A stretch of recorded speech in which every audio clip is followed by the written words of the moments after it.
Oke guys, kali ini kita akan mengomentari berita ya, akan bahas tentang masalah kerusuhan demo kemarin. Apakah demo kemarin itu emang benar-benar gara-gara rusuh biasa atau emang rusuhnya itu ada yang mempelopori atau yang memerintahkan?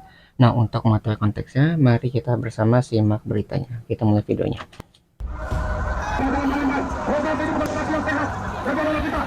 Tuh Dan ya, menurut sampai beberapa laporan memang rusuh ada gitu ya. dropping massa, polanya hampir sama dengan tahun 98 kan.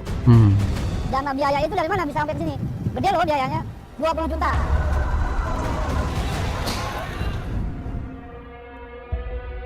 Ini kita, apakah ada dalangnya ini ya, di balik kerusuhan kemarin?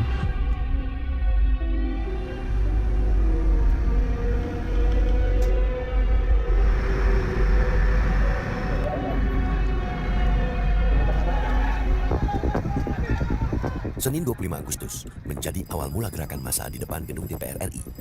Massa melakukan unjuk rasa menolak kenaikan tunjangan anggota DPR. Seruan unjuk rasa semula diusung oleh kelompok Revolusi Rakyat Indonesia.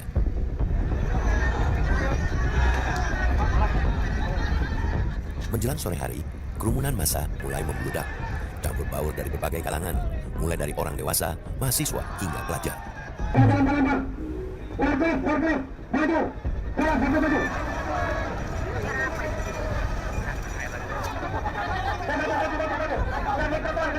Kerumunan massa tak kunjung bisa diurai sampai akhirnya pecah kerusuhan di malam hari. Rekan sekalian, di sini banyak anak-anak kami, pelajar-pelajar kami yang bergabung. Saya yang dewasa mengerti. Lokasi ini bukan lokasi yang sehat bagi anak kita. Terus.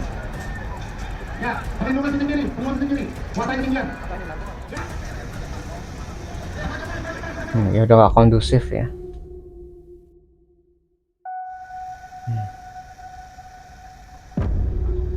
Unjuk rasa kembali terjadi pada Kamis 28 Agustus. Sejak pagi aparat sudah bersiaga di kompleks DPR RI. Kali ini jumlahnya lebih banyak lagi. Kendaraan taktis Brimob Sebagai disiagakan persiapan mulai dari gara-gara jenis motor kemarin Canon tuh ya. hingga barakuda dan truk pemadam kebakaran. Hari ini giliran organisasi buruh yang menyampaikan aspirasi.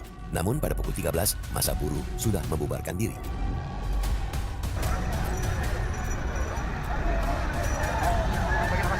Menjelang sore, massa berbeda, mulai berdatangan memadati depan gedung DPR dan akhirnya ricuh.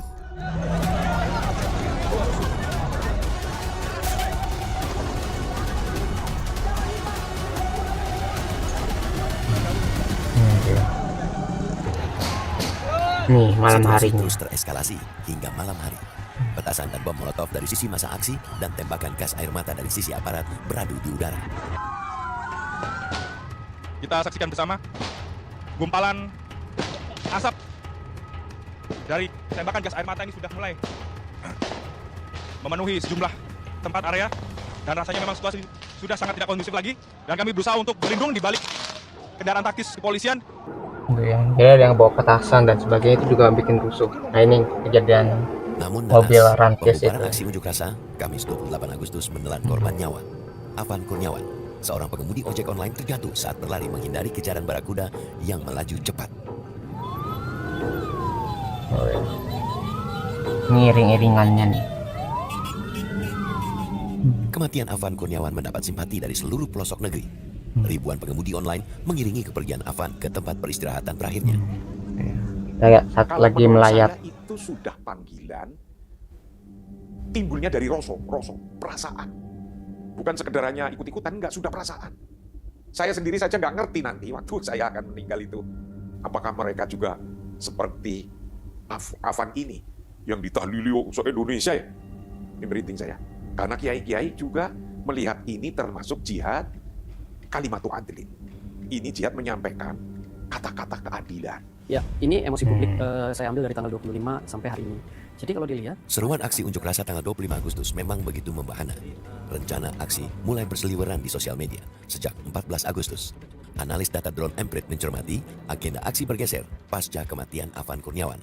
ajakan untuk kumpul pada tanggal 25 meskipun kalau dilihat tidak jelas agendanya, jika dilihat juga tidak jelas juga siapa yang mengajak untuk berkumpul, yang banyak sekali mengkoordinir. agenda sana, tetapi publik akhirnya datang. Gitu. Jadi tanggal 25 itu kayak nggak tahu siapa yang ngajak, siapa yang mengkoordinir. Ya, jadi yang nggak ketahuan ini siapa nih yang mempelopori demo di tanggal 25 gitu. Jadi nggak ketahuan siapa tuh ya yang itu. Tapi karena nggak ketahuan siapa yang mengumpulkan, tapi masa kumpul, jadinya kan nggak ada yang mengarahkan gitu, nggak ada yang bertanggung jawab juga. Tuh, jadinya kacau, parah banget ya tanggal 25 gitu.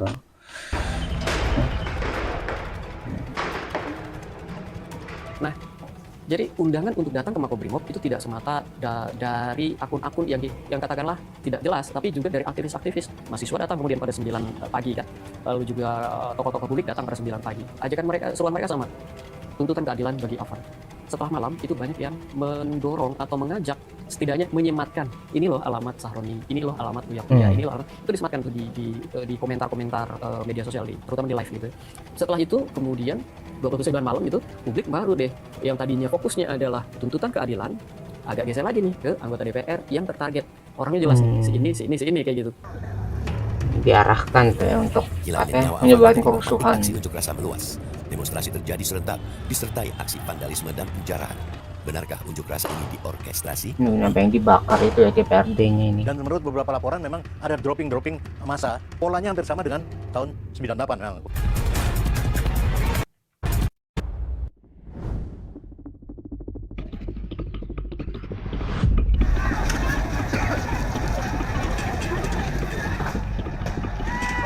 Jumat 29 Agustus, aksi unjuk rasa pecah dari seluruh penjuru. Di Jakarta, aksi massa terkonsentrasi di 3 titik, yaitu Gedung DPR, Polda Metro Jaya, dan Markas Brimob di Kuitang, Jakarta Pusat. Celakanya, aksi unjuk rasa ini juga disertai aksi vandalisme.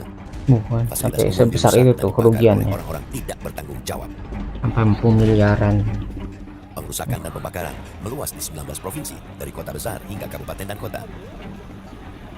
Total seluruh Indonesia kemarin kita hitung sekitar 900 miliar. Hampir ya, hampir total 800 sekian lah, hampir 900 miliar total ya. Seluruh Secara Indonesia mulai itu dari ya. ringan, berat dan Oke, sedang. hampir kisaran Yang paling 900 besar miliaran. bis-bis yang kayak di Makassar, terus yang kan sebagian gedung radio. Nah, banyak Pak, baik banget. Baik banget. Ya, kalau misalnya kita lihat kalau sampai 900 miliar itu yang ngebayarin dari siapa? Ya uang kita juga, uang rakyat juga gitu untuk memperbaiki kerusakan-kerusakan tadi.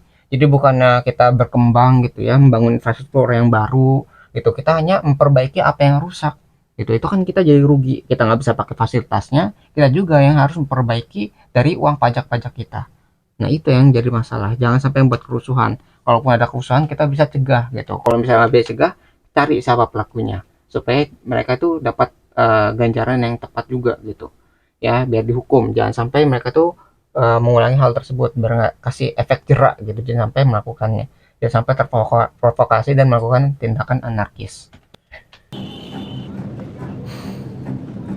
Oh ya, sampai kebakar Kota itu ya. Makassar juga membara. Gedung DPRD Provinsi Sulawesi Selatan menjadi sasaran pembakaran. 250 Nyawa 3 orang miliar. tak tertolong saat si jago merah melalap bangunan. Buntut dari unjuk rasa anarkis, Polri mengamankan 3.195 orang dari beberapa daerah. Sebanyak 55 orang ditetapkan sebagai tersangka. Mantan Kepala Badan Intelijen Strategis TNI meyakini aksi demonstrasi ditunggangi. Modusnya terpola, menyasar fasilitas umum dan pemerintah, serta rumah ada pribadi pejabat penyusup. publik. Setiap demo seperti itu sudah pasti akan ada penunggang. Itu pasti itu. Tidak pernah tidak ada itu. Sekecil apapun dijaga, selalu ada pihak-pihak yang ingin memanfaatkan situasi demo itu. Itulah sebabnya polisi memberikan aturan. Kalau demo kasih tahu berapa banyak, seragamnya apa, di mana, jam berapa, mulai selesainya jam berapa. Itu untuk menetralisir. Kalau dia sudah bilang jam 2 sampai jam 4, berarti ke jam 4 lewat. Nah, ini orang lain. Bisa diantisipasi. Nah, ini yang terjadi sekarang.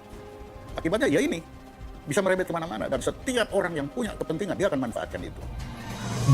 Ya, karena tadi kalau mau demo itu nggak semudah kita ngumpulin orang terus melakukan kerusakan. Nggak kayak gitu. Demo itu ada janjiannya. Misalnya tempatnya di mana, siapa aja yang ikut, terus seberapa besar gitu ya demo itu. Jadi makanya kan kadang jalan itu ditutup gitu untuk mengakomodasi demo tadi supaya bisa berjalan dengan lancar juga. Polisi di sana tuh hanya mengawasi dan menertibkan kalau misalnya ada kekacauan. Kalau misalnya nggak ada kekacauan, mereka cuma ngeliat kok itu ya. Kalau kita ngeliat lihat itu ya masalah polisi itu ya, polisi cuma jadi bodyguard, dia hanya mengiringi saja gitu ya, dia nggak ngebela, dia nggak menghalangi, tapi hanya mengawasi saja. Kalau nggak terjadi kekacauan, mereka diam gitu, hanya melihat. Tapi kalau ada kekacauan, mereka baru bertindak. Nah, itu tugas dari polisinya. Nah, kemarin-kemarin kan banyak tuh kerusuhan. Nah, maka dari itu polisi akan bertindak untuk mengamankan dan membubarkan para demonstran. Ya, jadi tugasnya di situ. Ini kerusuhan nih. Soleman Ponto tidak menampik. Sebagian pengunjuk rasa Oke, memiliki dorongan penjahat. aspirasi murni. Kondisi sosial ekonomi saat ini dianggap tidak baik-baik saja. Namun celakanya, emosi itulah yang dimanfaatkan oleh para pencoleng kesempatan. Mereka menjadikan masyarakat sebagai kuda tunggangan. Ketika orang, ini ilmu jiwa nih, ketika orang itu berada di dalam kerumunan, dia akan kehilangan kepribadian. Pasti itu, dia kehilangan kepribadian, dia akan mengikuti kepribadian kerumunan itu. Nah, ini yang terjadi. Termasuk itu, jadi orang-orang yang begitu dia masuk di kerumunan, pasti dia akan menjadi kerumunan itu yang psikologis. Orang baik pun akan terikut di situ. Ya. Jadi kayak sebetulnya mental kawanan. Kalau kita udah ngumpul di satu tempat gitu ya, itu kawanan kita. Kalau kawanan ini ada yang mempelopori atau yang menyuruh, kemungkinan besar bakal ikutan juga. Jadi kalau ada provokator di dalam kawanan tersebut yang pura-pura memimpin gitu, itu akhirnya bisa menyebabkan kerusuhan yang lebih besar. Itu walaupun dari awalnya kita mungkin nggak ikut atau nggak ingin rusuh, tapi gara-gara teman-teman kita rusuh itu bisa ikutan rusuh juga. Apalagi yang ikutan biasanya tuh yang masih di bawah umur gitu ya, masih belum punya kedewasaan untuk berpikir ya, untuk mencerna informasi. Jadi dia ngeliat sekitarnya rusuh, ikutan rusuh juga. Makanya kan kalau misalnya demo itu biasanya mahasiswa atau orang yang sudah memiliki kedewasaan, bukan yang dalam kata pelajar lah. Kalau pelajar itu kan masih ikut-ikutan gitu, belum tahu apa-apa tapi udah ikut demo gitu. Ketika demo bukannya menyuarakan aspirasi tapi malah ikutan rusuh dan menimbulkan aksi anarkis jadinya.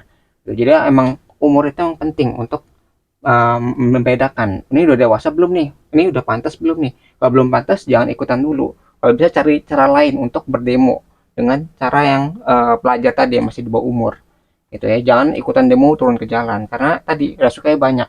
Ketika ada provokator, dia bisa ikutan dan menyebabkan kerusakan yang lebih besar. Aktivis HAM Hendardi juga mengingatkan, jangan sampai eskalasi situasi digiring ke arah darurat sipil dan militer. Pemerintah dan aparat diminta segera mengungkap dalang di balik anarki. Ini merupakan produk dari avonturir petualang politik. Ya. Mereka diterjunkan situ, tidak wajar. Ada demonstrasi, kemudian sampai malam hari. Biasanya kan jam paling lambat jam 9 dia udah di halo dan mereka keluar dengan wajar. Bahkan sampai malam hari dan sampai dini hari bahkan sampai besoknya lagi ya semacam ganti shift gitu ya, ada pergantian shift dan menurut beberapa laporan memang ada dropping massa entah dari mana, saya bukan intel kiriman dari daerah lain, 3 bus atau 3 truk yang diinikan di banyak ada itu. sekian truk ini, polanya hampir sama dengan tahun 98 pengedropan orang, artinya ada unsur-unsur dari luar yang memang di drop secara sengaja. Jaringan terlatih, artinya ini memang sudah disiapkan untuk saya kira sudah disiapkan dan sudah menyebar itu ya. Jadi sudah direncanakan karena aksi anarkis malam hari, dini hari dan seperti punya target ya. Itu hanya target polisi ya. Itu hanya bisa digerakkan menurut saya oleh orang-orang yang terlatih ya. Kerumunan massa anarkis itu hanya adalah fakta di permukaan saja. Ya, jadi nggak sembarangan tuh ya orang bisa ngumpulin atau mengirimkan orang ke tempat lain. Jadi harus punya pengetahuan yang cukup ya, jadi kemampuan koordinasi yang cukup juga, sama pendanaan juga. Itu kan nggak gratis untuk ngirim mobil tadi ke berbagai tempat, dan yang disewa juga banyak orang gitu. Dan nggak cuma orangnya saja, tapi kan dibekali sama logistik seperti bom molotov, mungkin ada yang sajam, itu kan udah double. Itu bisa dananya mungkin bisa berpuluh-puluh juta ya, gara-gara kan banyak orangnya, terus tadi nyawa transportasinya sama orang-orangnya itu juga dibayar kemungkinan. Jadi emang butuh pendanaan dan koordinasi yang baik gitu supaya kekacauan tuh bisa terjadi di berbagai tempat secara serentak ya. Jadi nggak cuma satu daerah tapi di banyak daerah. Unjuk rasa serentak terjadi dalam sepekan. Rakyat yang sudah lama memendam pahit getir himpitan ekonomi seakan siap menjadi martir. Benarkah ada bohir di balik aksi demonstrasi? Dana biaya itu dari mana bisa sampai ke sini? Gede loh biayanya.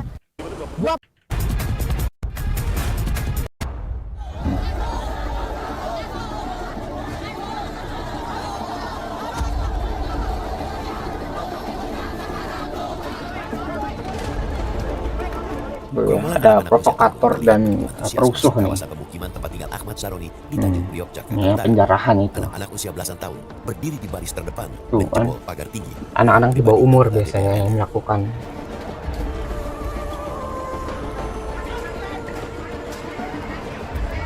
Ya. penjarahannya kemarin. Massa juga menyatroni bangunan garasi, tempat penyimpanan kendaraan mewah Saroni. Dan polanya sama. Sebelum memasuki bangunan rumah, mereka langsung mencopot CCTV yang dipasang di atas pagar. Ngilangin barang bukti juga. Pada malam harinya, Massa Anggota juga DPR menjadi yang rumah lain. anggota DPR RI, Eko Patrio, dan Surya Utama alias Uya Kuya. Pakaian, barang, beberapa alat elektronik itu TV. Massa juga menggeruduk rumah Menteri Keuangan, Menteri Sri Keuangan. Mulyani. Ada kode-kode tertentu nggak pas mereka sudah ngumpul terus mereka akhirnya masuk ke dalam tuh apa? Petasan kah atau apa gitu, komando dari Oh, ada komando dari mereka tuh. petasan. Nyalainnya di mana tuh? Depan tuh, depan. Oh, Sebenarnya nyanyi lagu apa saya? Ada suara nyanyian gitu ya, mereka tuh suara nyanyian. Dari rekaman video Metro TV, terlihat jelas massa penjara di komando memasuki rumah anggota DPR Eko Patrio. Massa yang masuk ada yang dilarang nyuruh. menggunakan handphone untuk merekam aktivitasnya.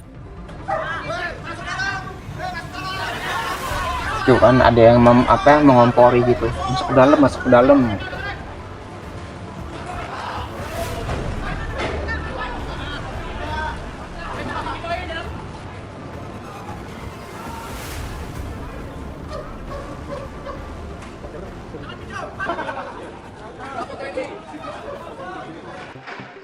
Ya. Jadi kok aktivitas kayak penjarahan tuh sebenarnya nggak bisa dibenarkan sama sekali, karena tadi hartanya kan nggak tahuan itu harta punya dia atau gimana gitu kan, belum jelas. Maksudnya yang diambil warga itu emang haknya dia atau bukan gitu kan. Nah itu kalau misalnya kita lihat penjarahan tuh kayak vigilante justice, jadi main hakim sendiri. Kita kesel, kita ambil barang mereka gitu, padahal belum tentu mereka itu salah gitu. Mungkin gara-gara mereka joget ya, tapi kekesalan itu harus dituangkan dalam kebijakan juga itu, supaya mereka tuh senangnya bukan gara-gara ini mendapat tunjangan, tapi kita tolak dengan ideologi juga. Misalnya kita demo supaya tunjangan dihentikan gitu, jangan menimbulkan kekacauan seperti ini sampai penjarahan.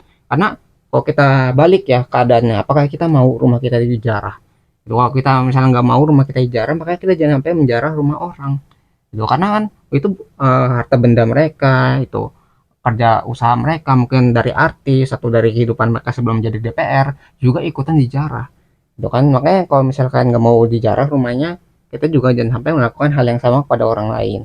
Jadi jangan sampai membenarkan main hakim sendiri ya, seperti ini tadi sampai dijarah ya rumah beberapa DPR dan menteri gitu ya. Itu sangat tidak terpuji sekali dan menjadi contoh yang buruk bagi orang lain ya.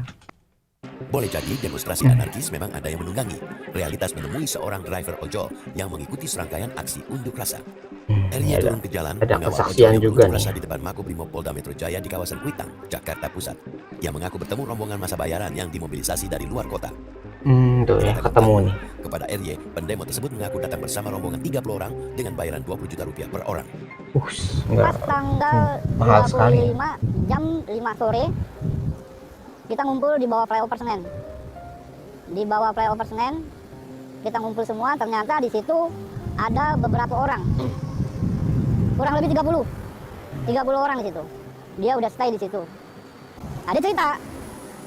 Sebenarnya saya di sini dibiayain, Bang. Sama siapa? Dari Medan. Berapa orang? Saya 30. Terus dana biaya itu dari mana bisa sampai sini? Gede loh biayanya. Kita per orang dikasih biaya 20.000. 20 juta. Nah, kita berpikir positif bahwa itu memang peduli dengan kita semua.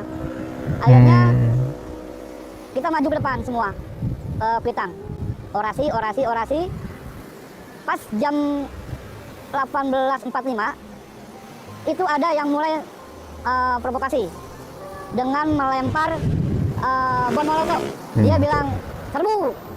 Udah semua kita kompak.